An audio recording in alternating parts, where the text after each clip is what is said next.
Yeah, g'day guys. Today we're going to correct the diff transfer case problem. We're going to get it all together and hopefully even make a tail shaft. Here we go.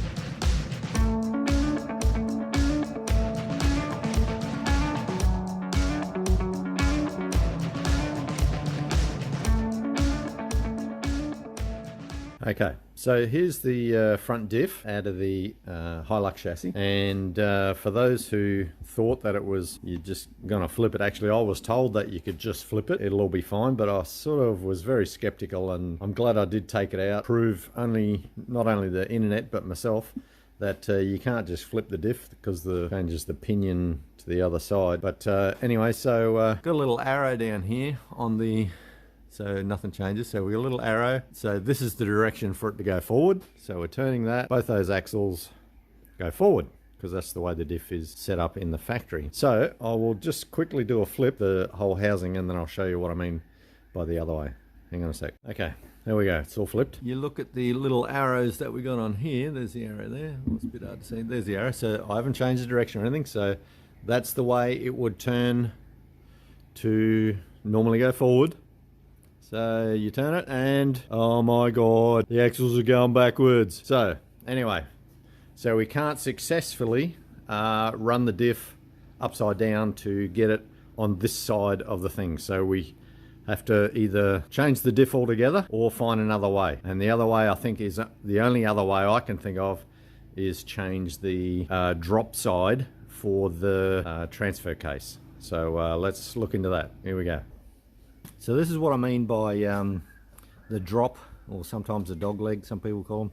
But the drop on the transfer case is on the wrong side. So there's the motor transmission. The output shaft for the front diff is in Australia, on the passenger side. So we need to have that output shaft on that side of the transmission to marry up with the diff in the Hilux chassis. I've looked on a bunch of forums and quite a few of them have said, oh yeah, you can't really turn them. The only other way to do it, like I was just thinking, well, let's just unbolt it and clock it and put it on the other side. Now to me that just makes sense. But a lot of people are saying, no, you can't do it, can't do it, can't do it. Well, I'm just going to show you that you can do it. Apparently all these holes don't line up and stuff like that. There's 6 bolts there and most of them look alright, but what I'm going to do is see what aren't and make new ones if we need to, as long as it all actually works. And that side is over here. So then we can have a drive shaft goes to the front of the diff, which is on that side. All sounds simple, doesn't it? Yeah, okay. So rather than try and flip a diff and go the wrong direction, let's flip that and make sure it goes the other side. So let's get into that. Here we go.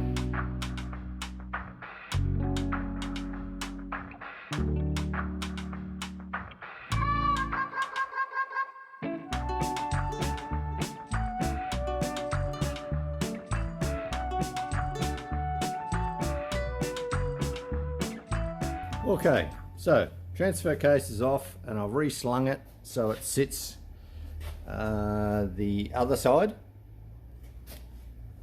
So the output shaft of the front is on the other side, and it's a bit cramped quarters in here. Now 4 of the bolts line up except for 2.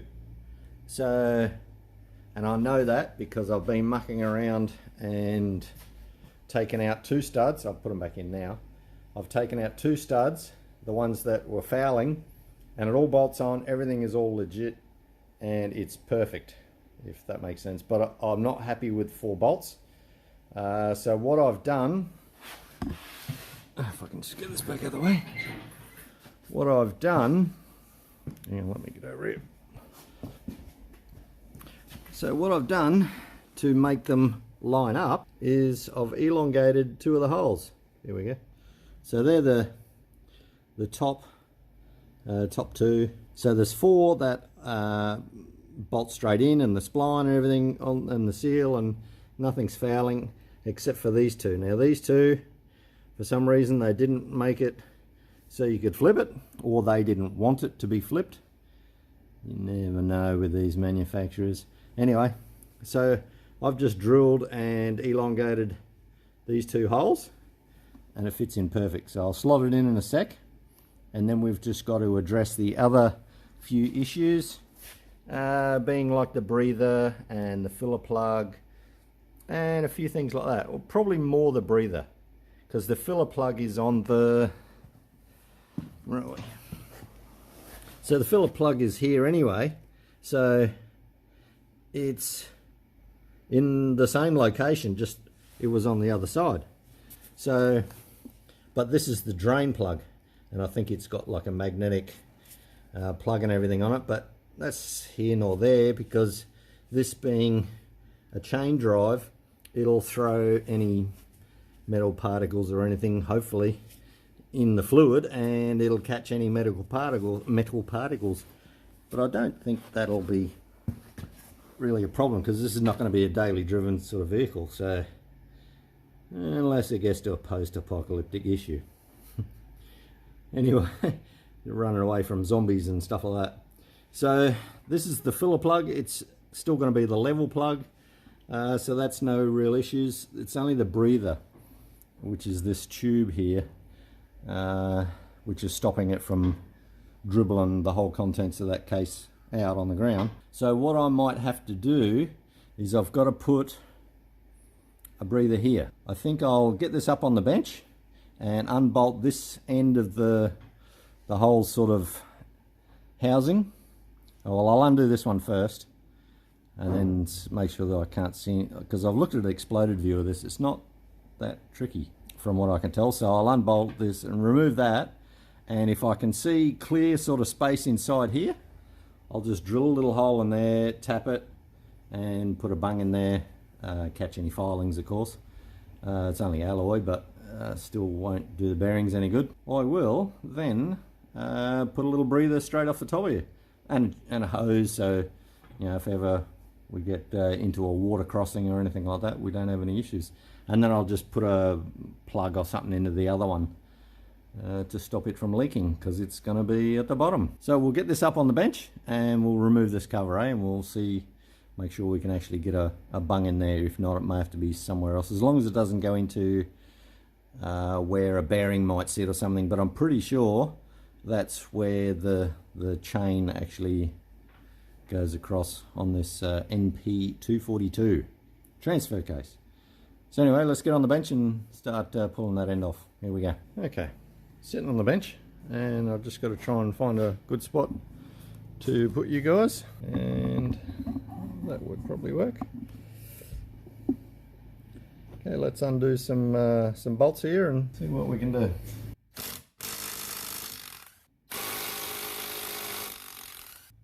For some reason I don't seem to be able to get the case open.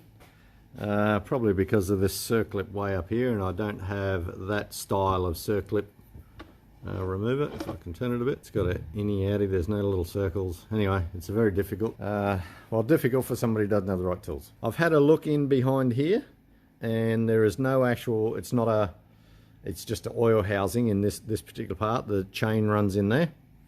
So what I'm going to do is just put a couple of bolts back in it, just a few, and put it upside down, so this part is hanging over the bench. So it's hanging over the bench here, and I'll drill a hole from the underside and put a little tap and a breather plug or a nipple or something. I'll find something to stick a hose on, then that resolves the whole problem.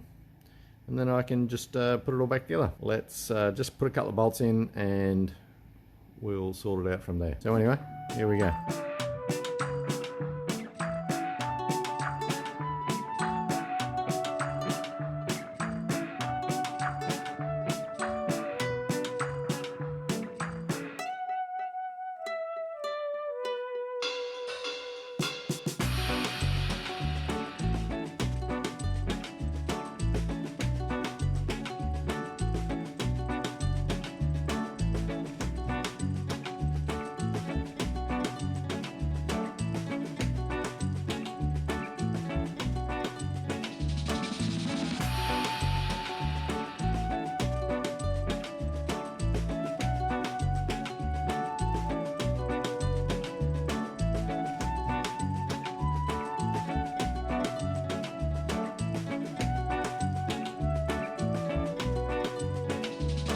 Okay, so that's all gooped up. We got plenty of coloured stripes. Always wanted some GT stripes.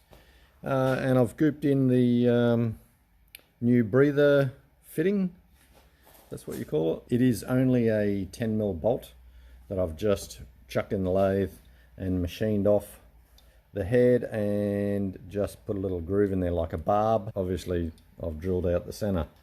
So all I do is just jam a bit of hose on it. Okay, so I'll do that clamp up, and then all I've done is just put a fuel filter, like a cheapy generic fuel filter on the other end, because it is actually a filter that will breathe fluid and air. But if I keep that somewhere above the transmission, we will be golden. Don't quite know where yet under the vehicle, but as long as it's higher than this, as long as we're higher than the transfer case, it'll be fine. What I've done to bung off the original factory one is just short piece of hose, couple of clamps, and jammed a bolt in it, so it should not leak now. Oh, I've got to do that. Yeah, for some reason there's one bolt that is nothing like the rest. It's a much smaller bolt. I'm actually tempted to just put a normal bolt in it. It doesn't need to be. Like, I mean, why? I can understand these ones at the end because they're a much high tensile bolt and they got a dowel and all sorts of other stuff, but I don't understand this one. Maybe there was something else that bolted on there. I don't know. Anyone know? Let us know in the comments. That'd be awesome. So the case is actually, transfer case is empty. I've drained it all and everything as I was trying to put that goop in there. Thought it was easy to do. I put all the sensors, must be the high-low sensor and things like that. That's for the speedo, which is electronic because there's 3 little pins in there. Yeah, I don't have a speedo in the old Lancer. She don't have a speedo. Well, it has a speedo, but it's a cable-driven one down to the original factory one. But the next trick was to try and find a tail shaft that fits into there. I do have one, but I think the yoke is too small. It's kind of funny. I was looking around to just get a couple of parts, like out of an old Jeep or something, and all of a sudden, oh, this turns up.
While I was pulling the CV unit apart, the CV joint apart, the little circlip that holds it together, this one here broke into 2, so that's not going to be any good, and it sort of goes into this groove here, this one here.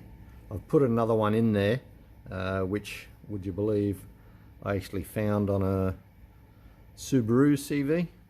It doesn't go all the way around because it's meant to spring in when you push it inside the joint here.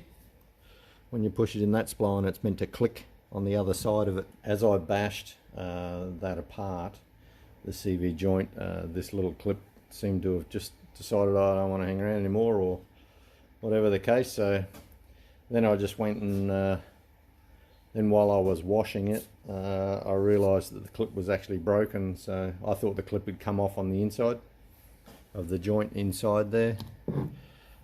So what I have to do now is put all the boot together. I've got the boot assembly there. I'll put the boot over the shaft. So as I put all that together, then I can put it back into the front half. The main reason the reason I did the CV was, you know, the boot was dead. I wanted to do that quick demonstration of the diff, how you couldn't flip the front diff. So that was part of the reason why I removed it out of the chassis there. And it was either remove the diff to get this side unbolted and the axle out, the CV joint and everything out, or I had to pull all this apart, you know, like a ball joint off the steering there and the top knuckle or the bottom knuckle, whichever. One of those had to come off so the axle could come out behind the hub. So I thought, oh well, I'll just pull a diff, it's only a couple of bolts.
Okay, so the old transfer case is all bolted up, all buttoned up, is that the right word? Buttoned up. So it's all together and on, and also did the linkage connector for the, what do you call that? That's a lever for the gear selector. That's it, the gear selector base. I just had to elongate one of those holes because the bolt was in a different spot. So that's all done. So that is all ready to lift up and put into place. You just saw me finish off putting that diff in. That was a effort. Maybe I did it the hard way, don't know. But I had to get it out to convince myself and to let the internet know that, you know, you can't just flip the diff. If you want it to go on the other side, there's more to it. So that new boot is done. She's brand newy, all in there. So I think we're now ready to put it back in. Yeah, so there we go, guys. The motor transmission transfer case is all back together, and the front end of the Hilux chassis is all back together. So in the next video, we're going to pop it all back in and get that tail shaft done. I wanted to try and get it done in this video, but time sort of wasn't with me. So guys, thanks for watching, and stay tuned. There's some exciting stuff coming up. Thanks for watching. We'll catch you on the next one. See ya.